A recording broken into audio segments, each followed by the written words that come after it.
मैं सबसे पहले तो इस पूरे समाज को, पूरे भक्त समाज को बहुत बहुत धन्यवाद देता हूँ।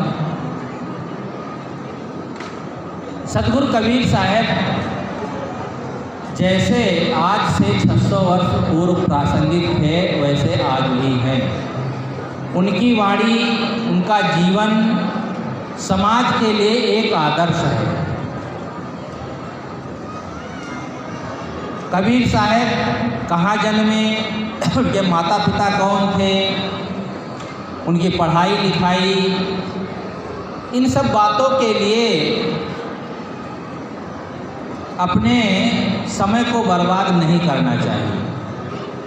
किसी के जन्म से उसके जीवन को तौला नहीं जा सकता है। कोई भी मनुष्य किसी माँ बाप से ही जन्म लेगा, परंतु लोगों के अंदर भावुकता जब ज़्यादा हो जाती है तो माँ बाप से ही जन्म नहीं ले, वो ऐसा चाहते हैं कि माँ बाप से अगर जन्म होगा ऐसे महापुरुष का तो उनकी विशेषता ही क्या है।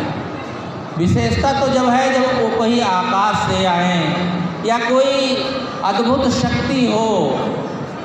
हम अपने इष्ट में जब तक चमत्कार नहीं जोड़ते हैं तब तक लगता है कि हमारा इष्ट उतना मूल्यवान नहीं है। लेकिन महापुरुष का मूल्य जो होता है उनके विचारों से, उनके रहनी से, उनके ज्ञान से होता है, ना कि जन्म से। अब कहाँ पैदा हुए इसका कोई पता नहीं है, लेकिन ये विद्वान लोग बड़े चालाक होते हैं। इनके मन में रहता है कि छोटी समाज में इतना बड़ा विद्वान कैसे जन्म ले लेगा। तो यह ब्राह्मणी परंपरा, ब्राह्मणीवादी सोच जो है वह यही कहती है कि विधवा ब्राह्मणी के गर्भ से ही जन्म लिया। जब पता ही नहीं है, किसी ने देखा नहीं है, तो किस आधार से कह रहे हैं। लेकिन हम महापुरुषों को एक ऊंचे समाज में इसलिए स्थापित कर देते हैं कि छोटे समाज में कोई इतना बड़ा विद्वान, ज्ञानी, संत हो कैसे सकता है। हमारे अंदर ये मानसिकता बनी हुई है। इस मानसिकता को हमें निकालना चाहिए। कोई भी व्यक्ति अपने कर्मों से ऊंचा उठ सकता है। एक बात याद करें, अवतारवाद और उत्तारवाद दोनों में बहुत बड़ा फर्क है। अवतारवाद कहता है कि वह शक्ति जो आकाश से आई और पृथ्वी पर अवतरित हुई, अपनी शक्तियों को कम करके साधारण पुरुष के, साधारण व्यक्ति के रूप में आती है, वो परब्रह्म शक्ति है, वो है अवतार लेता है। जैसे कि श्री राम, श्री कृष्ण पता नहीं कितने अवतार बनाए गए, माने गए हैं। लेकिन उत्तारवाद इसके उल्टा है। उत्तारवाद का सिद्धांत भगवान बुद्ध मानते हैं। उत्तारवाद कहते हैं साधारण मनुष्य अपने कर्मों से, अपनी रहनी से, अपने विचारों से ऊंचे उठ जाता है। जैसे कि कबीर साहब, भगवान बुद्ध, ऐसे महापुरुष साधारण जन्म लिए, जैसे सब लोग जन्म लेते वैसे वो जन्म लिए, लेकिन अपने रहनी से वे ऊंचे उठ गए, महान हो गए। और यह बात वैज्ञानिक है, तथ्यपूर्ण है, लेकिन कितने लोगों के गले उतरती नहीं।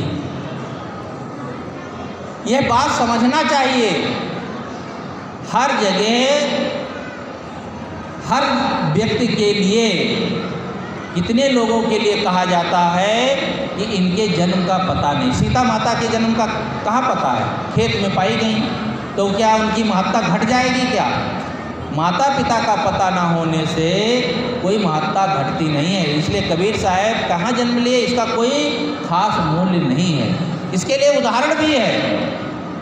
जब अयोध्या श्री राम का विवाह हुआ तो अयोध्या में आने के पूर्व जनकपुर में वो स्त्रियां व्यंग करती हैं, मजाक विनोद करती हैं, तो कहती हैं कि अति उदार करतूतदार सब अवधपुरी की मामा, और खीर खाए पैदा सुख करती पति कर कछु नहीं खामा। अयोध्या की स्त्रियां बड़ी चमत्कारी हैं।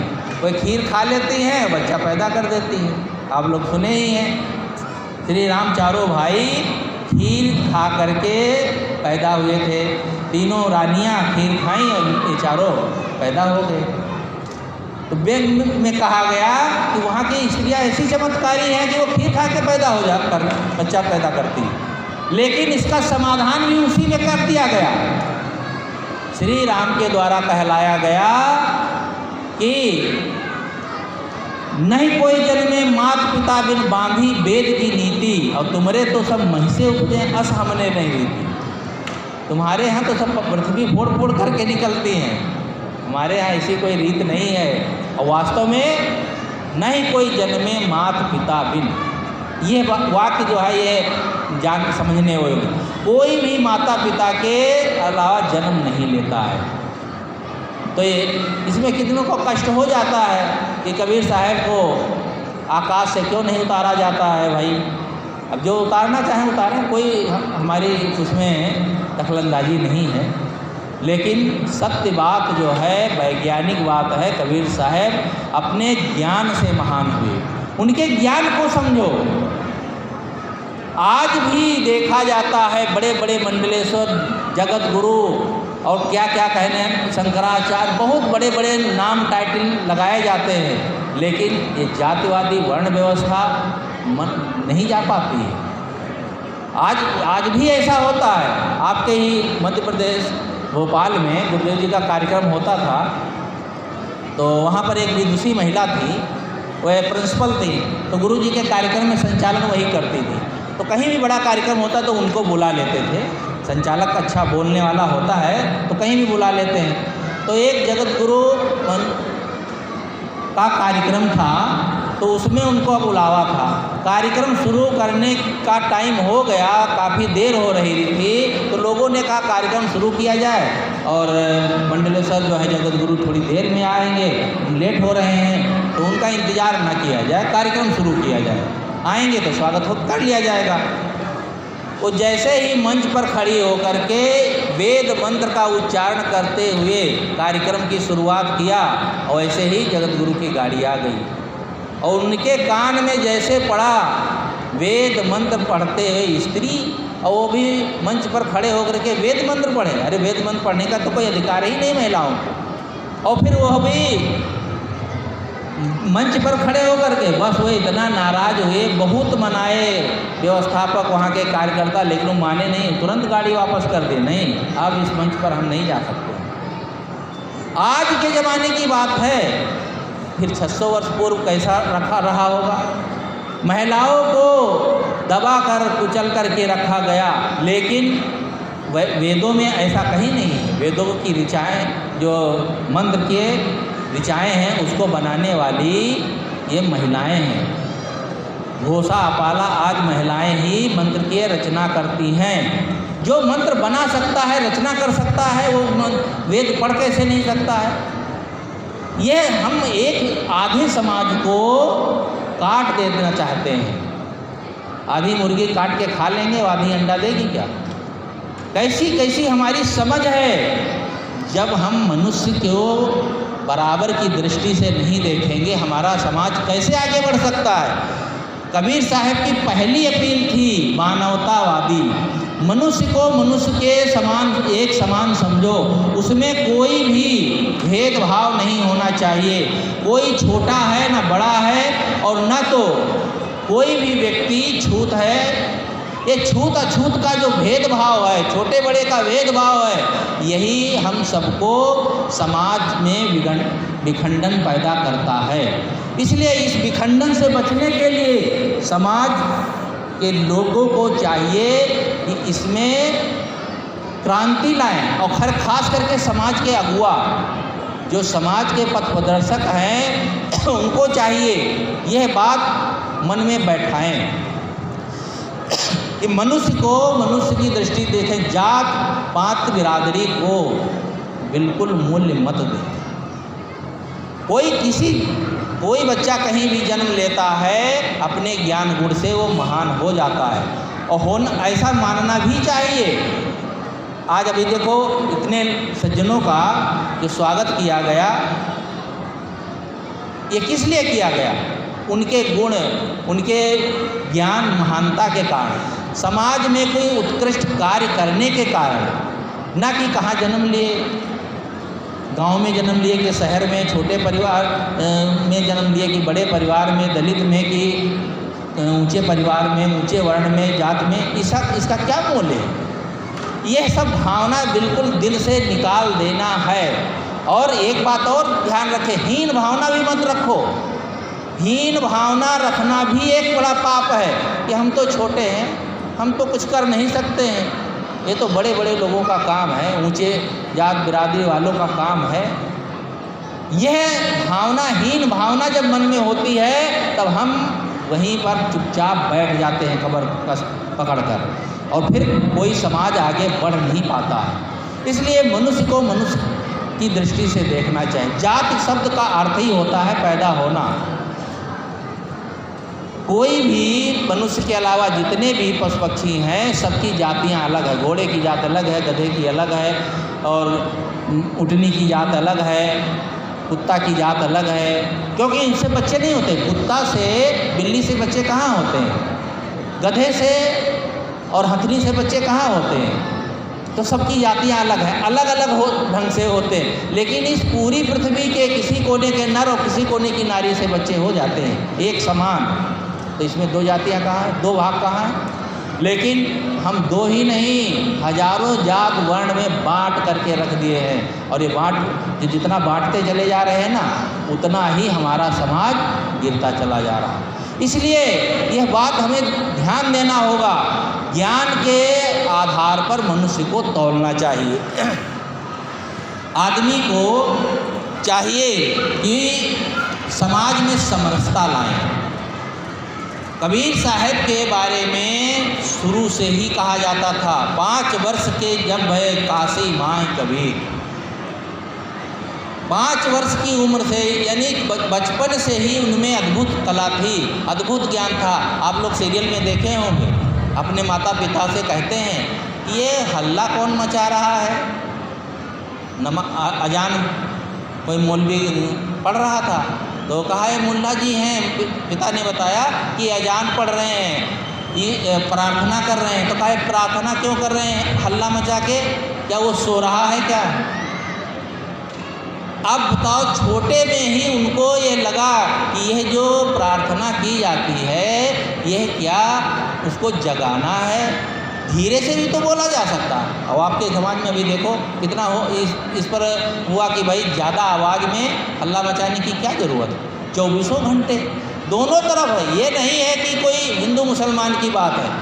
कान फोड़ने की दूसरे की ज़रूरत क्या है? कोई ना सुनना चाहे तब रात में उसको सोने क्यों नहीं देते हैं? बीमार है तो उसको आराम क्यों नहीं करने देते हैं? फिर भी हो हल्ला मचाना है, चिल्लाना है। इससे क्या फ़ायदा होता है? समाज को सही दिशा देने के लिए पहले ये लाउड स्पीकर नहीं थे तो क्या ज्ञान का प्रचार नहीं हुआ क्या? जब लिखा पढ़ा नहीं जाता था, ना ये मोबाइल थे, ना तो ये सीडी थी, ना मेमोरी कार्ड थे, ये जो कुछ आज मीडिया का ज़माना देखा जाता कुछ नहीं था, और खूब प्रचार हुआ। आज इतना प्रचार करने के लिए कमर कसे लोग दौड़ लगा रहे हैं, फोल्डिंग पता नहीं क्या क्या खूब लगाया जाता है, और एक ज़िले में भी प्रचार नहीं होता है, एक प्रदेश में भी प्रचार नहीं होता। और कबीर साहब के ज़माने में कौन सा प्रचार का साधन था? पैदल चलना, ना अखबार, ना तो टीवी, ना रेडियो, कुछ नहीं। और उनका प्रचार ऐसा हुआ कि उन्हीं के ज़माने में कई प्रदेशों में वे प्रसिद्ध हो गए थे। पूरे भारत में आज कबीर साहब का डंका बज रहा है, और यहाँ तक कि अब विदेशों में भी उन पर रिसर्च किया जा रहा है। लोग कहते कबीर साहब पढ़े लिखे नहीं थे। पढ़े लिखे क्या मतलब है? वही काका पढ़ लिए और बस वही पढ़ा लिखा होता है क्या? पढ़े लिखे का मतलब है कोई डिग्री पा गए किसी यूनिवर्सिटी में, बस वही पढ़ा लिखा है। कबीर साहब को ज्ञान जो होना चाहिए वह ज्ञान था। हमारे समाज में देखो कितने संत हैं, एक अक्षर नहीं घर पढ़े हैं, न तो स्कूल भी नहीं गए हैं। बाराबंकी में वर्तमान में विशाल साहब हुए हैं महान संत, वो कभी स्कूल गए ही नहीं, और 4 पुस्तकें उन्होंने बनाई इतनी वैज्ञानिक ढंग से, साधनापूर्ण पुस्तकें। आप देख लीजिए।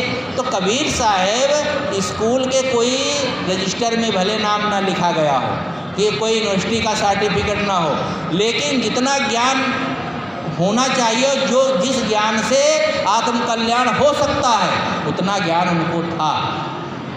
तो ये पढ़े लिखे का मापदंड आप क्या मानते हैं? और दूसरी बात, बड़ी हंसी तो इस बात की आती है कि अनपढ़ को लोग पढ़े लिखे लोग पढ़ रहे हैं। रिसर्च किस पर की जा रही है, शोध किस पर हो रहा है? जो कि पढ़ा लिखा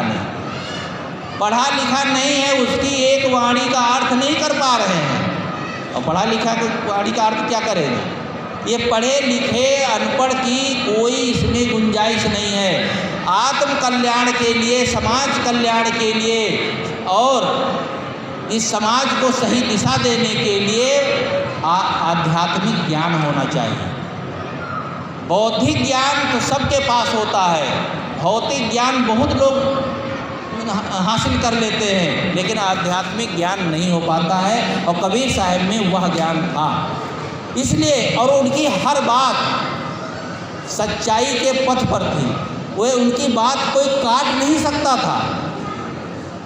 जो वे बात अपनी कहते थे वह पूर्वाग्रह रहित होती थी। पहले ऐसा होता था, आज ऐसा होगा, आज तो सब बहुत खराब है, पहले बहुत अच्छा होता था। कितने लोग हैं जब एक जगह बैठेंगे, बातचीत करेंगे तो भूतकाल में जीते हैं।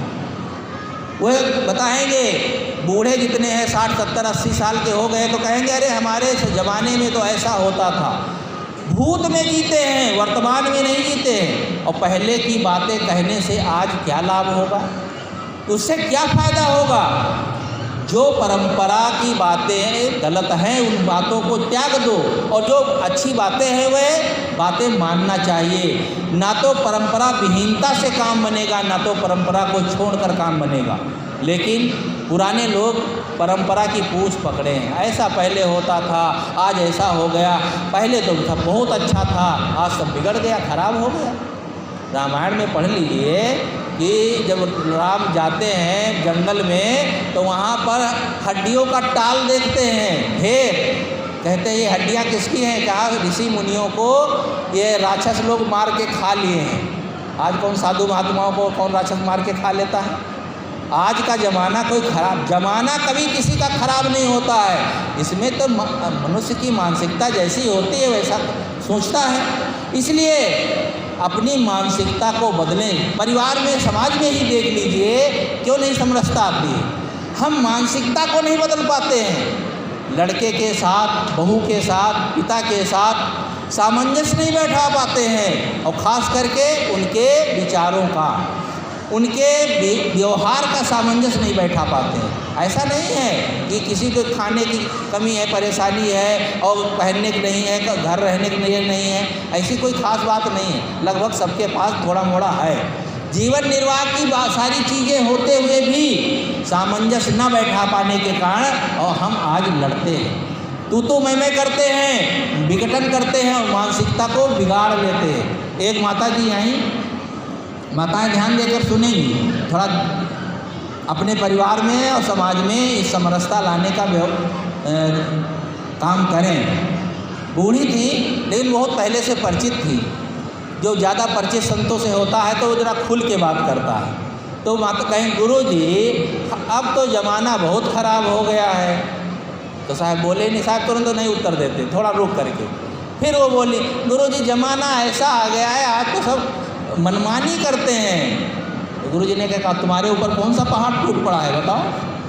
अरे कहें गुरुजी अब क्या बताएं, नई बहुरिया आई है घर में और वो बहू पढ़ी लिखी है, अब घर में रहती भोजन बनाती है, लेकिन वह भोजन सुबह बना खिला देगी लेकिन शाम को बैठी रहेगी। जब उसका पति आएगा फिर से तब दोनों बैठ के खाते हैं। गुरुजी हम ऐसा कभी नहीं किए, पति को खिला के बाद में खाते थे, सामने कभी बैठ के नहीं खाए। और दोनों एक ही जगह बैठेंगे और खाएंगे कम, बतवाएंगे ज़्यादा, बतवाते रहते हैं, घंटा घंटा खाते रहते हैं और बातें खूब करते हैं। उनको बहू को ये भी नहीं लगता है कि देखो पति के सामने। और फिर साहब क्या बताएं, बस बैठिएगी मोटरसाइकिल पर बैठा लेगा लड़का, शहर चला जाएगा, घुमाने ले जाता है। हम तो अपने पति के साइकिल पर भी कभी नहीं बैठे, ऐसा हमको, तो इसको कैसा ज़माना आ गया है। तो गुरुजी ने कहा इसमें परेशानी क्या है, तुम्हें इसमें ख़राब क्या लग रहा?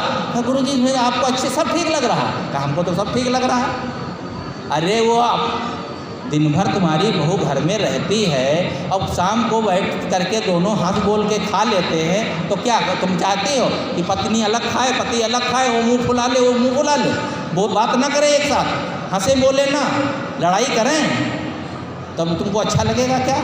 अरे हंस हंस के खाते हैं, एक साथ बैठ लेते हैं, तो क्या तुम्हें खराब? ये तो और अच्छा है, ये शुभ है कि ये हंस बोल लेते हैं। और फिर बेचारी दिन भर घर में रहती है, घंटा आधा घंटा बाजार में कहीं पति के साथ चली जाती है, तो क्या बुरा है? और पति तुम्हारा लड़का कोई दूसरे की पत्नी को लेकर बाजार घुमाने ले जाए, तब वो ठीक लगेगा? गुरुजी आप तो वही की तरफ बोलते हैं कि तुम भी वही बोलना शुरू करो। मान लो परिवर्तन करो दिमाग का, तो गलत कुछ नहीं। हाँ कोई उल्टा सीधा करे, व्यवहार के विपरीत कोई काम करे तो समझाओ। जब अपने पति से बोलना बतवाना, उसके साथ जाना आना, खूब खुश है पति पत्नी, तो क्या तुम्हें बुराई लगती है? और अब ज़माना भी बदल गया, पर्दा प्रथा भी बदल गई, तो आज क्यों उसमें मेघ निकाल रही हो? समझाया तो कहा अब गुरुजी आप एक बात मानना पड़ेगा।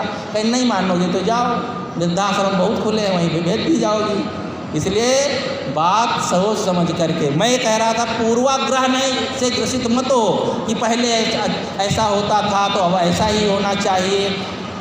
जो वर्तमान में विषय है, वर्तमान की व्यवस्था को देख करके जीवन जीना चाहिए। किसी के लिए दुख देने की भावना नहीं होनी चाहिए। बाहर का कुछ बिगड़ जाए तो बिगड़ जाने दो। गुरुदेव जी एक सूत्र कहा करते थे, धन धन नहीं होता है, जन धन होता है। ध्यान देना, ये सूत्र याद कर लो। धन धन नहीं होता है, जन धन होता है। ये रुपया पैसा मोटर गाड़ी यही धन नहीं है। हमारा असली धन तो है हमारे बच्चे, पत्नी, पुत्र, माँ बाप, ये धन है। अगर ये सुखी नहीं है, ये प्रसन्न नहीं है, घर के लोग प्रसन्न नहीं हैं, करोड़ों रुपया आपके बैंक में जमा हो तो क्या है? कागज़ है, सोना चांदी क्या है? धातु है, बस।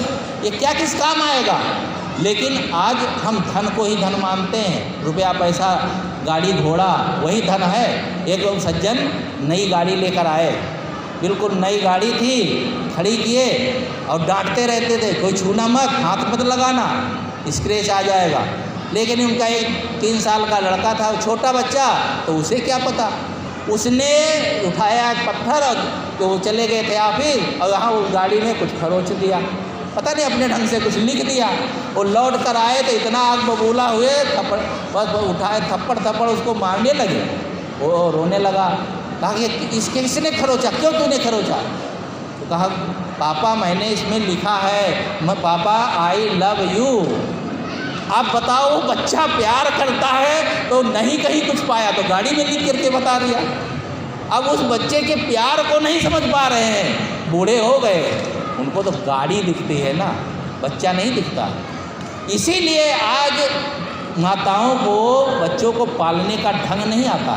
लाद देंगे झोला, धमक देंगी, जरा देर से उठा तो 2 थप्पड़ लगाएंगी, और पे पे पे रोता रोता बच्चा उठेगा, फिर उसके बाद झोला लाद देंगी, गाड़ी में बैठा देंगी, रोता रोता जाएगा स्कूल में तो क्या पढ़ेगा? अरे उसको प्यार से उठाओ। पहले हमने पढ़ा है, 20-25-30 साल पहले पढ़ाते थे कि माँ कहती है उठो लाल अब आँखें खोलो, पानी लाई हूँ मुँह धो लो। पूरी कविता है, कितने प्यार से, और वो सब प्यार पता नहीं कहाँ चला गया। जब हम अपने बच्चों को, अपने परिवार को व्यवस्थित रखने का ढंग नहीं सीखेंगे तो ज्ञान ध्यान की बातें सब बेकार हो जाएंगी। इसलिए उस बातों को भी सीखना चाहिए। दिल किसी का ना टूटने पाए, चाहे वो छोटा बच्चा ही क्यों ना हो, बड़ा हो, कोई भी हो, प्रेम से व्यवहार करना हम सीखें। एक लड़का सामने बैठा था तो वह समाधि थी, उस पर बैठ गया चढ़ करके। बच्चा तो बच्चा हो, क्या जाने।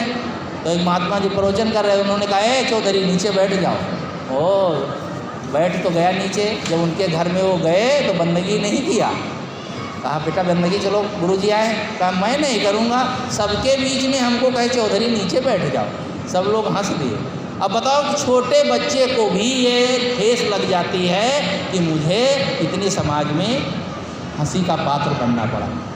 तो किसी को, बड़ों को दिल में चोट नहीं लगे। इसीलिए कबीर साहब ने कहा है, कबीर साहब ने कहा मंदिर तोड़ो मस्जिद तोड़ो कोई नहीं मुजाका है, पर काहू का दिल मत तोड़ो ये घर खास खुदा का है। मंदिर में तो बुद्ध धरे हैं, मस्जिद सफम सफाई है, तो दिल दरगाह में झलकता देखो नूर खुदाई है। सबके दिल में ही असली भगवान परमात्मा ईश्वर अल्लाह गॉड कोई भी नाम कह लो बैठा है, वही झलक रहा है। अब उसके दिल को तोड़ दो तो क्या मतलब होता है? भक्ति करने का मतलब क्या होता है? लड़ाई झगड़ा करने से पहले जाते हैं, अजान पढ़ते हैं, नमाज पढ़ते हैं, फिर पत्थर चलाते हैं। अब आप लोग यहाँ सत्संग सुने और उसके बाद उठ करके बाहर जाएं और कोई कुछ थोड़ा सा बात हो जाए, उठा के उसको पटकने लगे, मारने लगे, तो क्या सत्संग सुनने का मतलब? कुछ तो सभ्यता आनी चाहिए, कुछ तो आपके अंदर सहनशीलता ज्ञान आना ही चाहिए। लेकिन आदमी कैसा हो गया है, धर्म का काम करते हुए भी व्यवहार अधर्म का ही करता है। धर्म अधर्म की परिभाषा को समझ ही नहीं पाया है। धर्म इसी को कहते हैं जो व्यवहार हमें पसंद नहीं है वह व्यवहार दूसरों के साथ ना करें, और जो व्यवहार हमें पसंद है वह व्यवहार हम दूसरों के साथ करें। यही असली धर्म है, इसी को हमें समझना चाहिए। कबीर साहब के विषय में उनके समय में भी और बाद में भी कितने संत हुए हैं जो उनकी महिमा को गाए हैं। एक नाभादास जी महाराज हुए हैं, उन्होंने तो इतना उनके संबंध में विशेषता गाई है कि कबीर साहब की हर वाणी हर बात को वे महान बताते हैं। कबीर साहब की महानता केवल कबीरपंथी ही कहें तो लगेगा कि भाई अपने गुरु की महानता तो सब कहते हैं, लेकिन कबीर साहब के विचारों को सुन करके जान करके कितने गैर कबीरपंथी भी प्रभावित होते हैं। और वैष्णव साधु हैं, कितने भी हैं, वैष्णव मंदिर में कितने मंदिर हैं, उनमें देखो कबीर साहब की साखियाँ बजती रहती हैं। कबीर साहब इसीलिए सर्वत्र हो गए, फैल गए हैं। इसलिए कबीर साहब के बारे में उन्होंने बहुत बढ़िया कहा। उन्होंने कहा कि भक्त विमुख जो धर्म ताहि अधर्म कर गायो, योग यज्ञ व्रत दान भजन बिन तुच्छ दिखायो, हिंदू तुर्क प्रमाण रमैनी शब्दी साखी, पक्षपात नहीं बचन सबन के हित की भांति, आरूढ़ दशा होय जगत पर मुख देखी नाहिन बनी, और कबीर कान राखी नहीं वर्णाश्रम षठ दर्शन। इस 4-5 पंक्तियों में ही उन्होंने पूरी बातें कह दी। कबीर ने किसी के पक्षपात की बात नहीं कही। वे योग जप तप ये जो कुछ करना होता था वह समझ बूझ करके करना चाहिए। योग ज्ञान तप विवेक पूर्वक होना चाहिए, नासमझी में नहीं। बस जो जहाँ देख लिया लोग कर रहे हैं, भेड़िया धसान की तरह बस पूंछ पकड़ के हम भी दौड़ते चले जा रहे हैं। आदमी की आदत पड़ गई है, लोग कर रहे हैं हम भी कर रहे हैं, ऐसा मान्यता लोगों की है, बस हम भी। अरे एक दिन में तो पूरे दुनिया वाले भारत भर में गणेश जी को दूध पिला दिए एक दिन में, इतनी जल्दी। और पिला करके दूध उनको बड़ा कर, अरे 4-6 महीना पिलाते तो बड़े हो जाते, फिर घूमने टहलने लगते। कैसी कैसी मानसिकता, ये भी आज अक्ल नहीं है। वैज्ञानिक युग में पढ़े लिखे लोगों को कोई पत्थर की मूर्ति दूध पी कैसे सकती है? डाल दोगे बह जाएगा कहीं, लेकिन समझ में नहीं आता। और कहेंगे अरे पढ़े लिखे लोग तो समझते ही हैं। DIG साहब आए थे 2 दिन बाद इलाहाबाद में गुरुजी का मिलने, कहा गुरुजी हमने भी पिलाया दूध, और गणेश जी दूध पीते गए। गुरुजी ने कहा तुमको DIG बना कौन दिया है? इतने बड़े पद पर रह करके भी तो आपको इतनी समझ नहीं आई कि गणेश जी पत्थर के हैं, वो दूध कैसे पी लिए? नहीं गुरुजी पी रहे थे। कहा आपके दिमाग में और आपके आंखों में अंध चश्मा लगा है, दिखाई ही नहीं देता। अब आपको कौन समझाए?